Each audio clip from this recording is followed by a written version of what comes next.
Genesis chapter 8, verse 1. It says, "And God remembered Noah and every living thing and all the cattle that was with him in the ark. And God made a wind to pass over the earth, and the waters assuaged.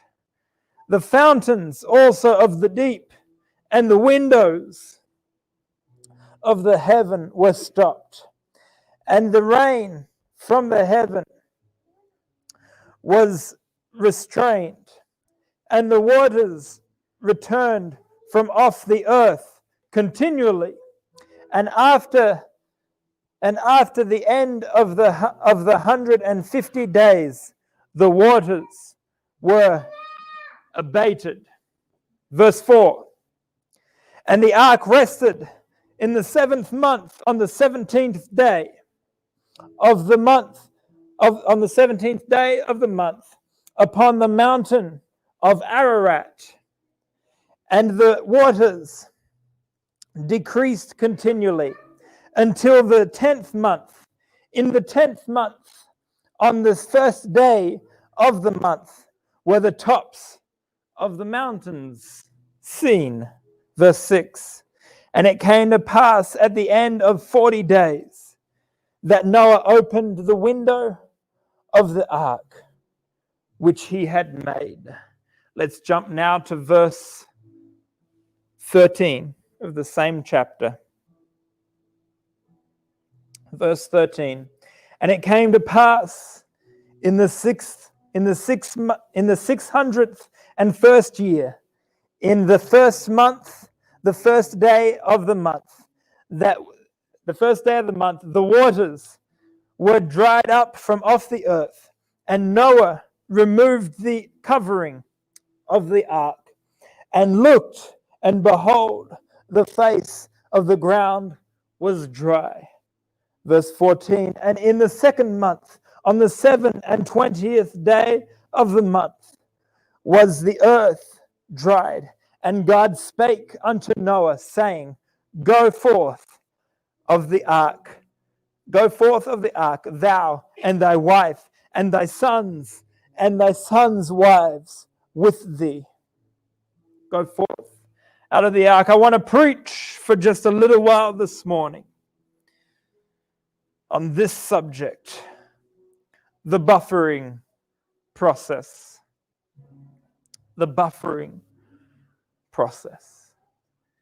This symbol up here is possibly one of the most annoying symbols you will ever see in your life. And it always happens at the climax of the movie. And it's like, ugh. It's like I'm watching this thing, the climax of the movie, you're about to find out who the murderer was, you're about to find out what's going on, the reveal is about to happen, and it's all about to go on, and then all of a sudden, why has it frozen? Is this part of the movie? And then you realize, no, the internet lights kicked out, and we've got this buffering sign happening. It's like, oh. And you try all these things, and you try different things, and you're like, well, let's turn it off and turn it on, and let's press play again, and pause and play, and rewind it a little bit, give it a bit of a rev up, give it a bit of a push, and away we go. But it just keeps going, buffering right at the climax of the movie. I tell you what, there's sometimes I just like set my Holy Spirit aside when this sign comes up, and I just lose. I just like, no, I need to know what happens. It's 9:30 and I got to go to bed. I need to know what happens. But this happens in movies, and it happens in our life. A buffering sign comes up. We read of it in times in the Bible. The Israelites arrive at the promised land, and they get to the promised land, and 10 spies go in, and they come back, and and they give a bad report, and they say there's giants in the land, there's things in the land, we can't conquer the land, they'll destroy us. It's true, everything that God said. There's promises there. It's like milk and honey, and it's amazing. There's riches there, but there's giants there, and they'll destroy us. And meanwhile, Joshua and Caleb are like, no, we can take it. God's given it to us. Let's go in and take it. But the people believe the evil report, the bad report, and they say, no. And so for Joshua and Caleb, they wander the wilderness, waiting for the generation to die off. 40 years wandering the wilderness with the phrase going through their head, we could have been there already. 40 years just wandering around the desert, saying, we could have been there already if you just listened to us. We could have already been there in the places that God had provided for us. But no, buffering. The ark has reached its destination. It's reached the mountain of Ararat. They've been on it 220 days by the time it comes resting at the Mount Ararat. And yet they will remain on it for another 144 days, sitting in one spot, waiting for the water to be taken away, waiting for the dry land to be taken away. 220 days. On the 220th day of being in the ark, they look out and they can see the mountaintops begin to appear. But they got to wait till day 364, when finally God would say, go forth out of the ark. Sometimes it's like that with life, where we reach our destination and we can see the promises, we can see the mountaintops, we can see what God has promised us off in the distance, we can see things there. And yet, it seems like, right, if our life were a movie, there would be a buffer signal going around and around. If our life were a film, it would just be buffering. Just buffering. Just continually. We're at the climax. I was reached their destination. And all of a sudden, everything, after 220 days of travel, after 220 days of being the world's first zookeeper, God says, no, just a little bit longer. Just a little bit longer. I've sat in sometimes where the preacher says just 5 more minutes. Just 5 more minutes, and then 30 minutes later he's still saying just 5 more minutes. Buffering. How easy and how tempting would it be for Noah just to be like, I just got to get off this ship and jump overboard and swim to one of the mountaintops that he can see and just stand on land and just stand there. I think I may do that. Just jump overboard and just stand there and be like, I just got to get off this ship. If ever there was someone who had an excuse to say cabin fever has taken me, it would be Noah. It would be Noah. I love family, and family is great and everything, but I don't want to go on a 364-day cruise with them. 10 days cruise. I've never been on a cruise, but I'm sure 10 days is enough. I can't imagine 364. What do you got planned today? We're day 123 in. What do you got planned? Well, what we fed the elephants for dinner last night has come up again, so paper, scissors, rock. Who's cleaning it? Who wants to go into the lions exhibit?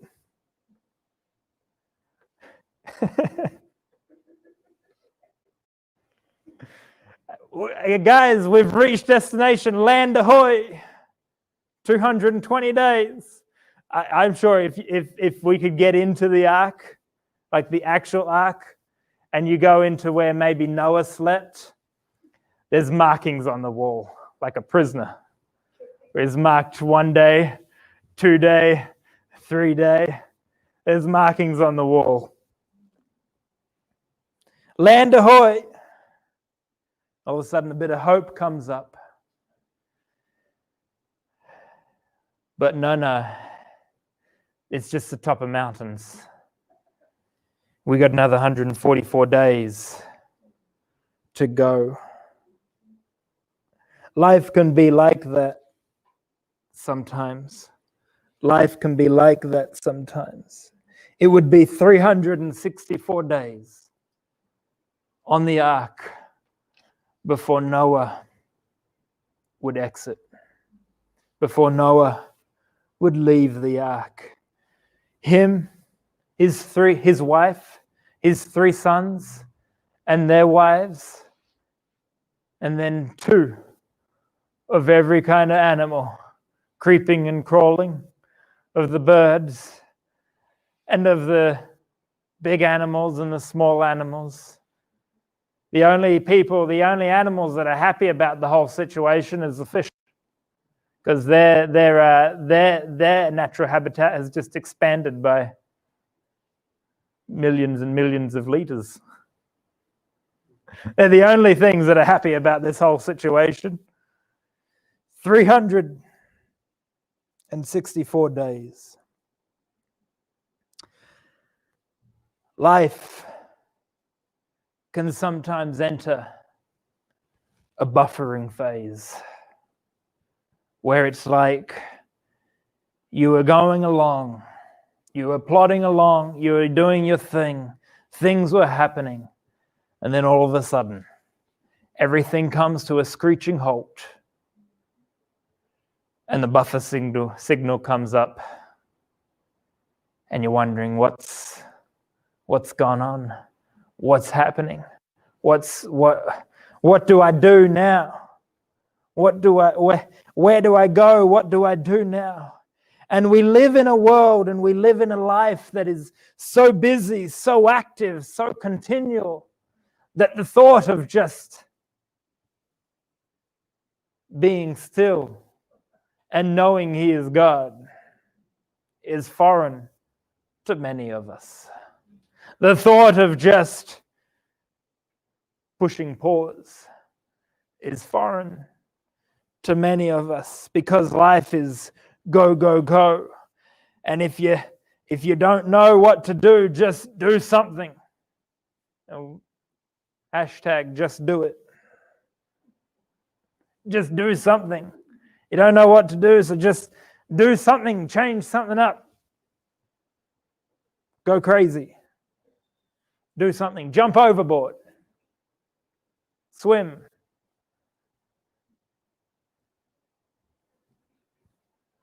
But sometimes God brings a buffering into our life.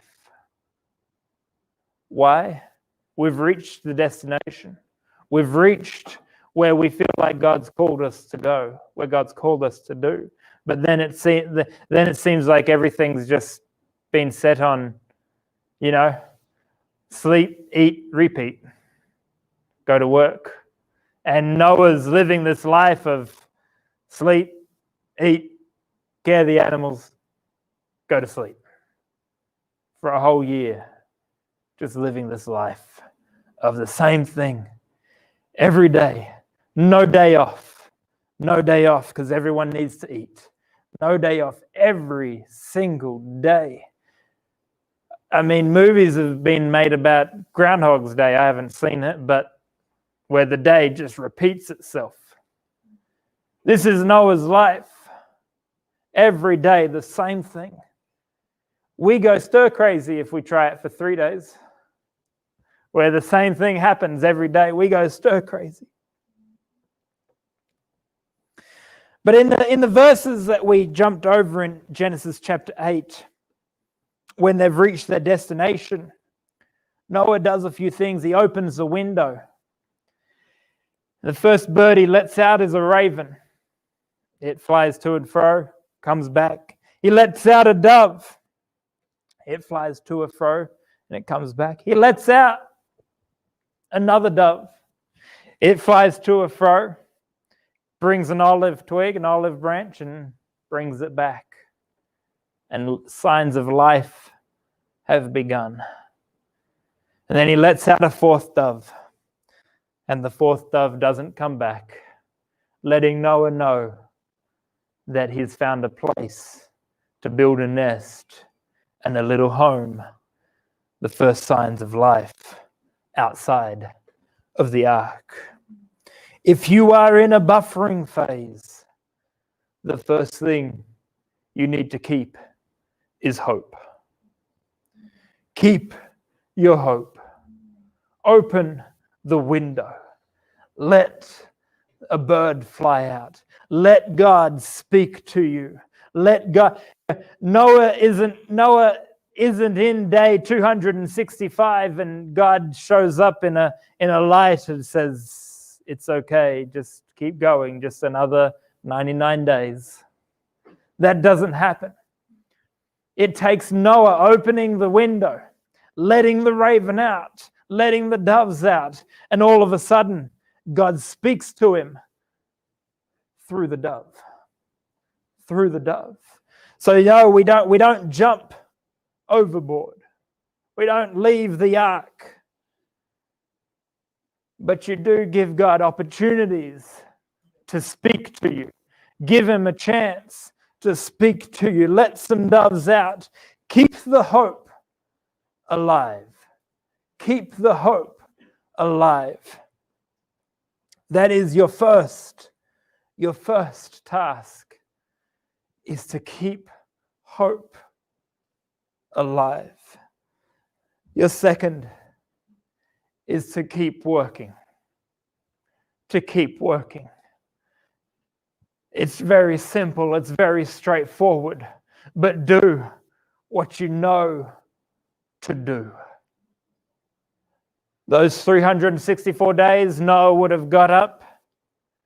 He would have spent his time in prayer to God. He would have spent his time with his family. And he would have taken care of the animals. And done the same thing over and over again. He did what he knew to do.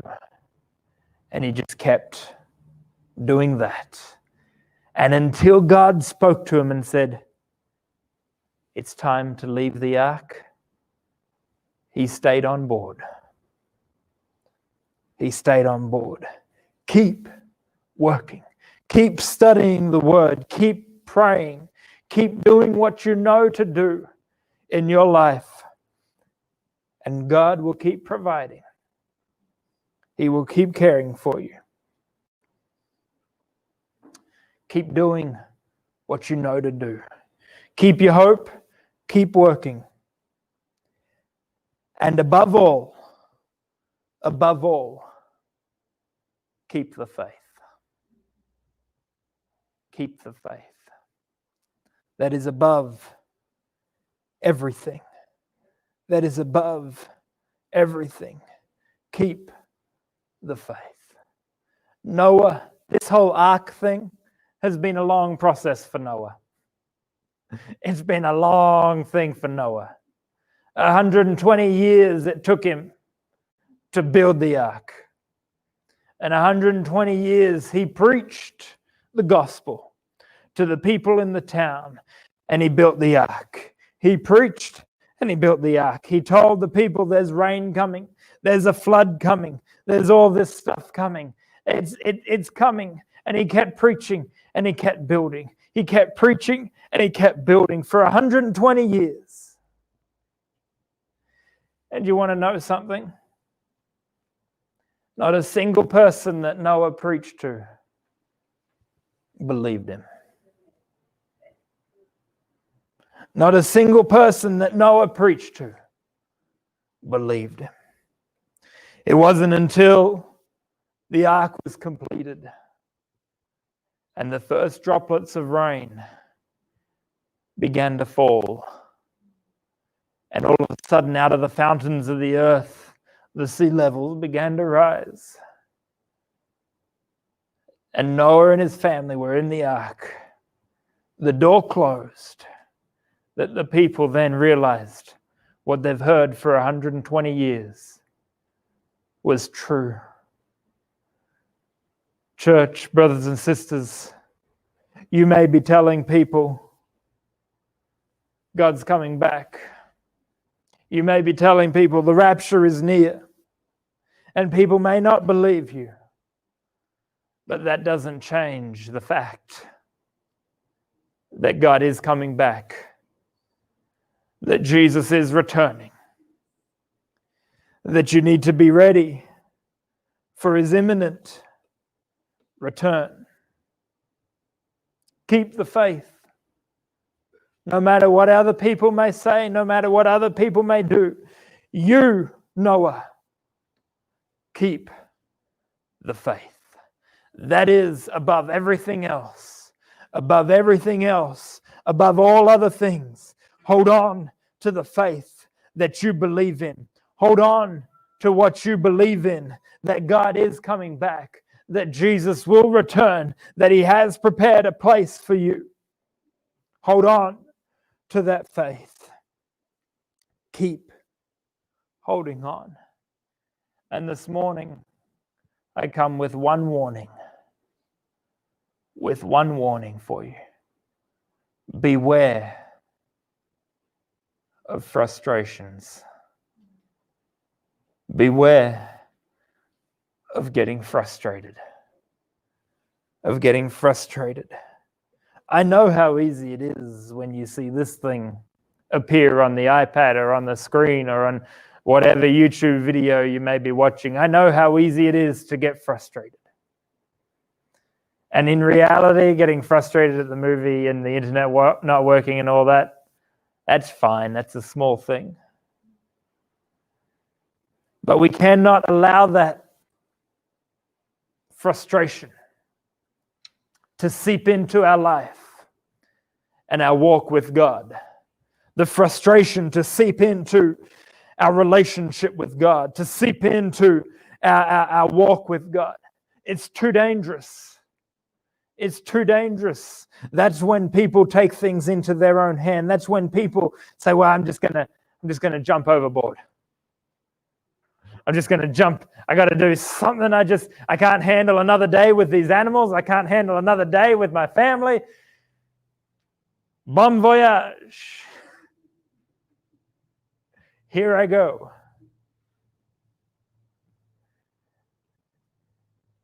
The frustration. It cannot seep into your walk with God. 2 Corinthians chapter 12, verse 7 says, and lest I should be exalted above measure, this is Paul speaking here, above measure, through the abundance of the revelation, there were given to me a thorn in the flesh, the messenger of Satan to buffet me, lest I should be exalted above measure. Frustration leads to taking things into your own hand. It leads to saying, well, God, you obviously don't know what's going on. You obviously don't know what's happening in my life because everything has frozen. And so I'm going to take the matter into my own hand and jump.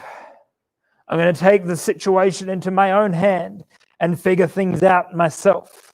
And Paul writes here, he says, in case I get exalted above myself, in case I think I know best, in case I think God's lost his mind, in case I think God doesn't know what's happening and I can do better, in case I get exalted above myself, there has been a thorn in my flesh to buffet me. There has been a thorn placed in my flesh to keep me down, to help me realize God is in control and to realize I'm really not that great compared to the greatness of God. Notice here that Paul says it's a thorn in the flesh. The danger is when that thorn and the frustrations kick in and all this kicks in. The danger is when that thorn moves from the flesh to the spirit. When it moves from the flesh to the spirit and so easily becomes bitterness. Frustration can lead to bitterness as we wish God would just get a move on, as we wish God would just take care of things and would just move and would just have his way.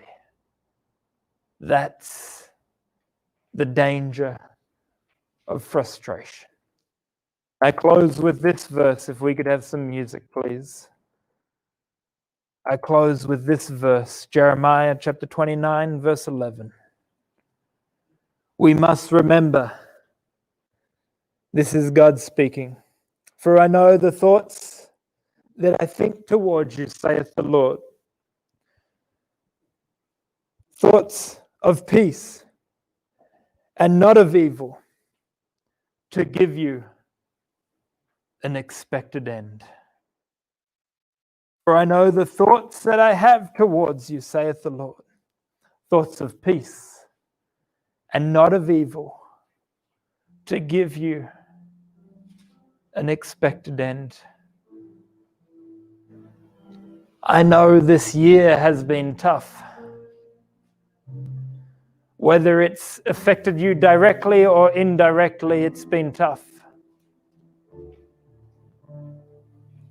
It's been difficult on many people. It's been hard on a lot of people. Everyone really has been affected by it in one way or another, different degrees. But I think all of us can say we've all experienced days where we feel like we've just been stuck in a boat, just like Noah, doing the same thing day in, day out, wondering, God, just let it end. God, I look around and I see water as far as the eye can see. And I'm tired of seeing water. God, I go to that job again and I'm tired of it. I'm wore out. I'm exhausted. I don't want to clean up after all these animals again. I don't want to do this again. I'm tired of eating the same stuff. Life can be like that sometimes. But I'm here to tell you, stay on the ark. Stay on the ark. Keep the hope. Keep working. And keep the faith. Don't get frustrated. Don't get angry. Don't get bitter.